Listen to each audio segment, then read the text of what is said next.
Eu sou a Bruna Barbosa e você está no canal de vídeos do YouTube da Rádio Bandeirantes. Neste espaço inaugurado hoje, a gente vai conversar sobre saúde e bem-estar. E para acompanhar os vídeos que a gente vai postar por aqui, é tudo bem simples, basta curtir o nosso canal, se inscrever bem rápido aqui, ó, embaixo da tela. Você também pode fazer comentários, sugerir pra gente outros temas para os próximos vídeos.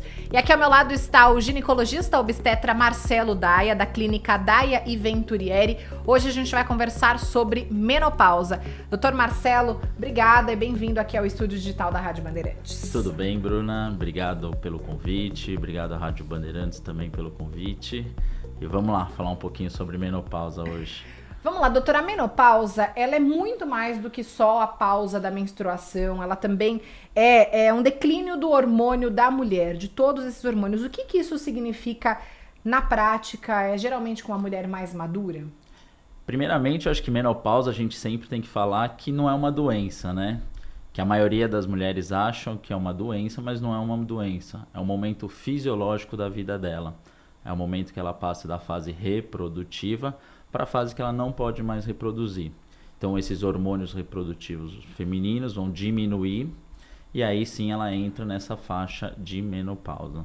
Quais são os principais sintomas da menopausa? Então, a mulher com a diminuição dos hormônios, normalmente a partir dos 40 anos, ela entra nessa fase do climatério, que é o momento de transição da fase reprodutiva para a fase não reprodutiva.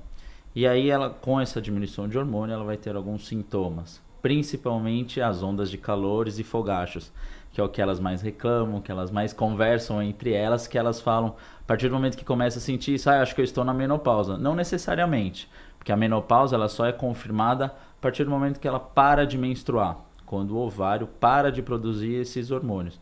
Então ela pode estar sentindo esses sintomas e mesmo assim ainda não estar na menopausa. Mas, por exemplo, começou a sentir esse calor, é um indicativo de que a menopausa está chegando? Isso, é a fase do climatério. Então a mulher está com a diminuição dos hormônios e esse período da menopausa vai chegar. Na mulher brasileira, a média da menopausa a partir dos 50 anos. Então com 50 anos ela vai configurar a menopausa, mas ela pode vir a sentir esses sintomas um pouco antes, devido à diminuição dos hormônios. Porque o hormônio, assim, hoje eu não produzo mais, ele vai diminuindo conforme a idade da mulher.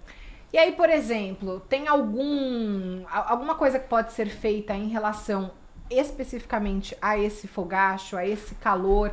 A reposição hormonal entra como um todo para auxiliar nesse processo? Então, principalmente, como eu falei bem no começo, a menopausa não é uma doença, então nós vamos tratar os sintomas delas.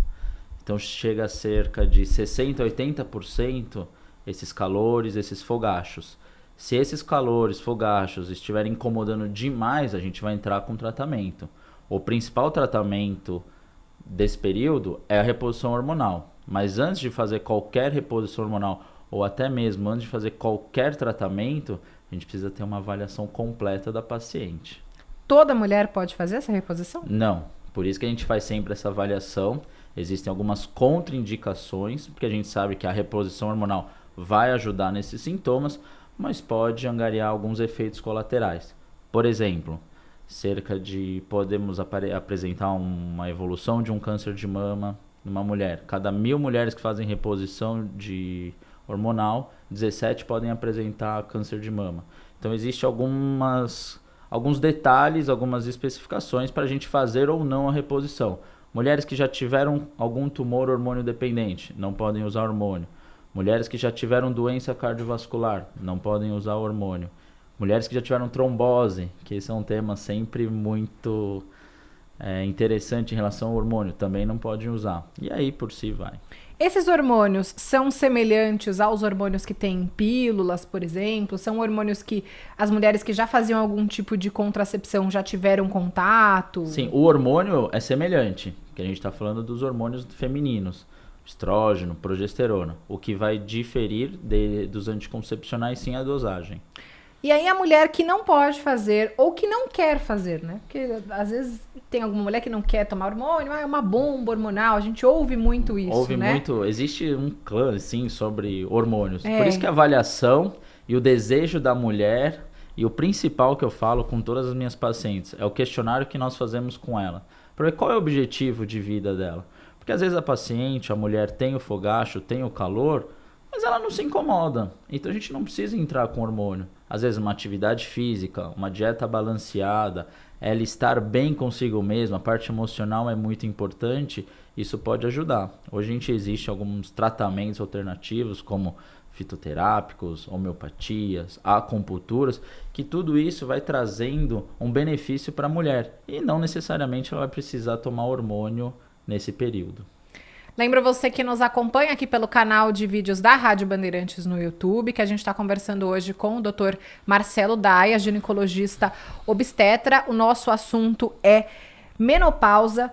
Doutor, a mulher que está na menopausa precisa realizar esses exames preventivos também? Detectou, estou com menopausa. Uma vez ao ano no ginecologista, precisa ir a cada 6 meses, diminui e aumenta? Como é que fica essa periodicidade de consulta? A rotina ginecológica se mantém.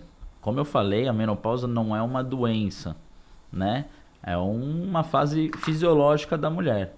Óbvio, o que vai dar a periodicidade do exame de rotina é o quadro clínico da paciente. Então, se a paciente for uma mulher assintomática, fará os exames rotineiros anualmente. Óbvio que nesse período a gente já insere alguns outros exames, que é muito importante a gente ter que comentar a densitometria óssea, porque com a diminuição do hormônio, existe uma perda da densidade óssea muito importante, aumentando a chance de fraturas ósseas.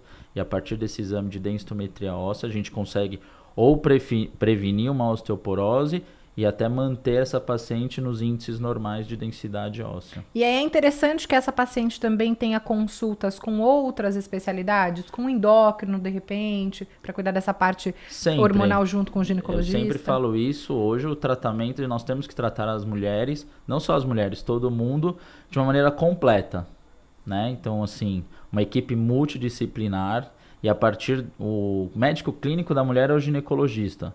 Com um bom questionário, a gente consegue fazer uma boa avaliação dessa paciente e fazer uma conduta, um acompanhamento com outros profissionais. Agora, falando bem antes da menopausa, primeira menstruação. A gente costuma ouvir que tem muitas meninas de 10, 12 anos cada vez menstruando mais cedo. Por quê? E quem menstrua mais cedo também vai ter menopausa mais cedo? Não necessariamente, né? Existe até uma relação conforme o histórico familiar. Minha mãe menstruou por volta de 12, existe uma tendência dessa menina também menstruar. Óbvio que hoje em dia o fator ambiental interfere muito nisso.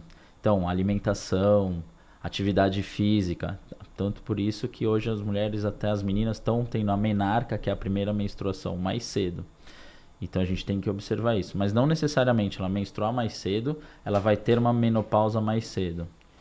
E as mulheres que têm doenças, por exemplo, a endometriose, quando alcançam a menopausa, o que acontece com essas doenças? Elas continuam, elas diminuem, aumentam? Então, normalmente as doenças hormônios dependentes, elas vão melhorar nesse período da menopausa, né? Então, como ela não vai ter mais hormônio, não vai ter mais proliferação, a tendência é que se a mulher tiver uma endometriose, ela vai melhorar dos sintomas dela. E isso pode ser normalmente acima dos 50, 45? Isso, é aquilo que eu falei, a média da mulher brasileira, 50 anos. Então, ela começa a ter uma diminuição importante dos hormônios a partir dos 35, chegando aí nos 40, nessa fase do climatério. Então, nos 35, por exemplo, é um bom momento para, de repente, fazer exame se ainda não engravidou, se não tem nenhum parceiro e quer ter filhos, né? Pra hoje, com a mulher muito independente, com a mulher inserida no mercado de trabalho, é sempre importante fazer essa avaliação. Porque hoje a mulher estuda, trabalha, tem a vida própria e talvez o sonho da maternidade vai chegar um pouquinho mais tarde. E infelizmente, a mulher tem uma data limite, né? Ela é limitada em relação à reprodução. Então, hoje existem já alguns exames que a gente consegue avaliar a reserva ovariana. Então, desde os 30, minhas pacientes, eu tenho esse diálogo com elas, a gente consegue avaliar. Se ela tiver uma reserva ovariana baixa, a gente consegue congelar óvulos Então ela quer engravidar aos 40, mas ela vai ter óvulos de 30 anos, isso vai ajudar bastante ela. Alternativas não faltam. E como a gente citou aqui a endometriose, aproveito para te convidar, é o assunto do nosso próximo canal aqui no YouTube, no canal da Rádio Bandeirantes. Você se inscreve, curte esse vídeo aqui embaixo, comenta, diz pra gente o que é que você achou. Dr. Marcelo Daia, ginecologista, muito obrigada pela participação aqui no estúdio da Rádio Bandeirantes.